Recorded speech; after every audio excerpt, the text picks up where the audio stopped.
So in ER-positive, HER2-negative metastatic breast cancer, the vast majority of the breast cancers will be sensitive to endocrine therapy, except for a small subpopulation.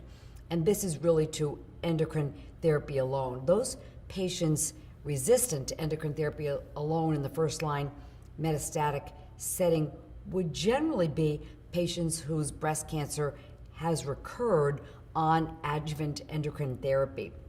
Those patients are absolutely manifesting disease that's resistant. Their disease is actually progressing. That's a very ominous sign for a woman with early breast cancer to be on an adjuvant endocrine agent and to develop disease recurrence, on that. Very unlikely, unfortunately, that woman's going to benefit from another endocrine therapy alone. Those are patients as well who are at risk for having resistance even to an endocrine therapy plus a CDK4/6 inhibitor. Those patients with first-line metastatic disease that's recurred on an adjuvant endocrine agent, the majority of them will benefit from fulvestrant plus a CDK4/6 inhibitor, but there'll probably be about a third of patients that will not, that will really be, very, very resistant to endocrine therapy at that time and CDK4/6 inhibitor, and will really only benefit from chemotherapy. So that's probably about the most important predictor is recurrence on adjuvant endocrine therapy. Rarely you would have someone who isn't recurring on adjuvant endocrine therapy, who is some years out from her diagnosis, who just develops very, very widespread multiple organ sites involved of ER-positive metastasis, who would be resistant. And that's a woman would have relatively lower levels of estrogen receptor expression, progesterone receptor negative breast cancer, liver metastasis, higher grade disease, grade 3, more highly proliferative. That would be the picture of someone who may not benefit from endocrine therapy, even with a CDK4/6 inhibitor added. So with regard to looking at a woman who has ER-positive, HER2-negative metastatic breast cancer, and really understanding, what the natural history of her disease is going to be, the likelihood of her survival, the likelihood of her breast cancer being endocrine therapy sensitive, her really being resistant and needing chemotherapy. The main things we look at are overall tumor burden and symptoms.